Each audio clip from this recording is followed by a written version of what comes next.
Hello and welcome to Legacy IAS Academy. In today's video, we are going to discuss one another topic that is related to elderly care in India. Okay? Why are we discussing about elderly care in India is because we have studied through various reports that the elderly population in the country is rising. Okay? So just let us quickly look into the statistics of elderly population in India. Currently, India is witnessing a silent rise in elderly population. The demographic change, to be specific, from 2011 to what we are expecting in 2036. We were having 100 million elderly population in 2011, which will rise up to 230 million in 2036. Okay? In fact, Ministry of Statistics and Program Implementation have come up with a report called Elderly in India 2021, which says old age dependency ratio. Old age dependency ratio basically means what is the total number of people who are in old age, that is more than 60, divided by people in the age group of 15 to 49 years. Okay? This is called as old age dependency ratio. Okay? This has increased from 10.9% to 14% in 2011 and this is expected to reach up to 20% in 2031. Okay? So we are witnessing a significant rise in the old age population. Okay? So this has double problems. First of all, old age themselves are suffering from various problems that we will be discussing currently. Okay? Plus the youth age population will have to take care of both the generations. That has been the history of Indian culture, that youth age population takes care of both the generations. Okay? One above and one below. Now the total number of old age population will increase. Okay? So basically the working age population is shrinking. Now coming to the problems of elderly. Okay? What is the need for taking care of elderly population? First of all, and one major reason to take care of elderly population is channelization of experience. Okay? Old age people, they have immense amount of professional as well as personal, social, health related experience. Okay? That can be easily transferred to the next generation and next generation can protect themselves, can buffer out themselves from these experiences of personal, professional and social life. Okay? So immense amount of experience that can help protect the second generation, the next generation. Second is, we need to take care of elderly also because of the generational link, because there are so many values and morals that are transferred to the next generation, to the younger generation from the elderly generation, okay, from the elderly population.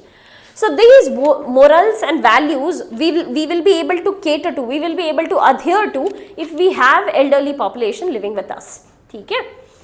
Thirdly, it will also help in maintaining social harmony. As we discussed, social experience provides a buffer against intolerance and hate crimes. So this social experience will also be coming from elderly population. That is also one of the needed to take care of elderlies. And fourth is the moral and ethical responsibility, because currently they are elderly population, but they have been the working age population in the youth age population, right? So it is and that time they have dedicated themselves for the society. So now it is the time for society to revert back, okay, to reciprocate their lifetime of physical, emotional, economic investment to the society. Okay.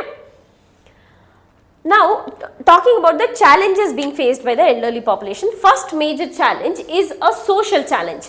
Okay. Social challenge, that is they are facing some kind of neglect from society. They get easily neglected from society because they are not active members of the society. Okay?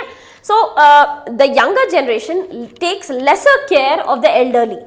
Secondly, there is often abuse of elderly population, maybe because of their health related issue, because of age related concerns. There can be so many immobility related issues, hearing aid related, speech related issues can take place and they get often abused because of these reasons. Okay?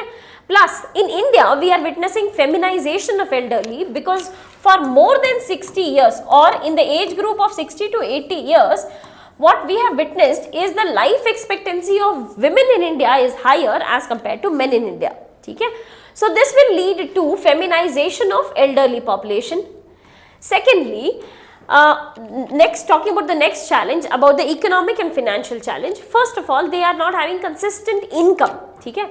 They have lack of income, and government is also not able to provide them with sufficient amount of funds. Okay? In some cases, they may also have lack of housing and other amenities. Okay?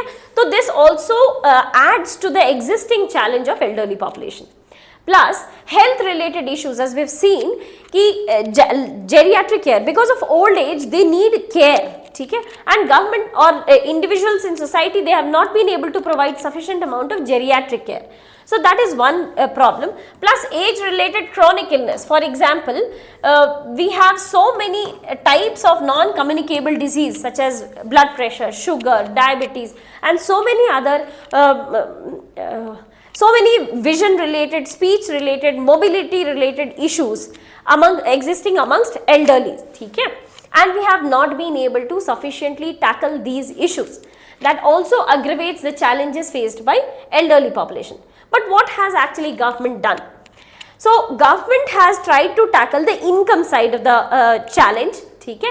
And they have initiated Indira Gandhi National Old Age Pension Scheme. Old Age Pension Scheme.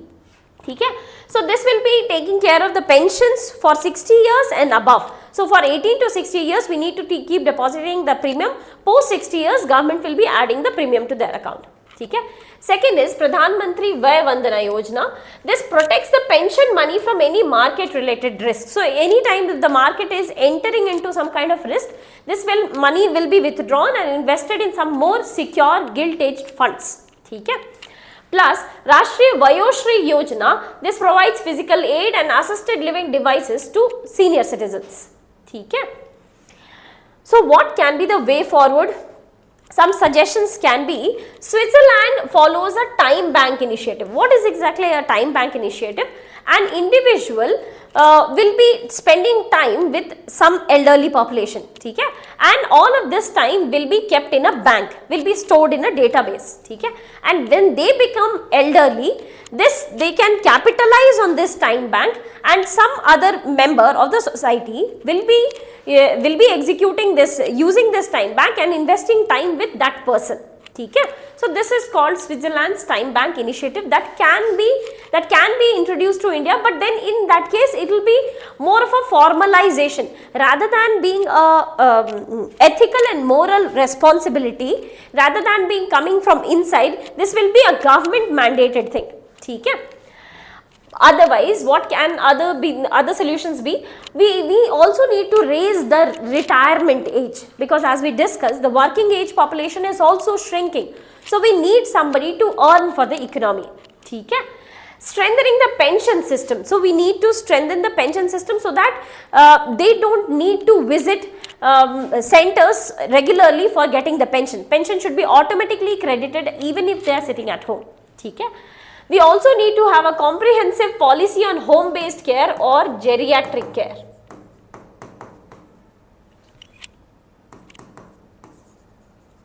And we also need to undertake formalization of care economy. So this needs to be formalized so that can be seen as a proper way of earning. Okay? If this formalization starts taking place, so in that case we will be having more number of individuals available for geriatric care. Okay? So this can be the way forward related to elderly population in India. Okay? Now with that we come to the end of this topic. I wish you all the very best and thank you so much.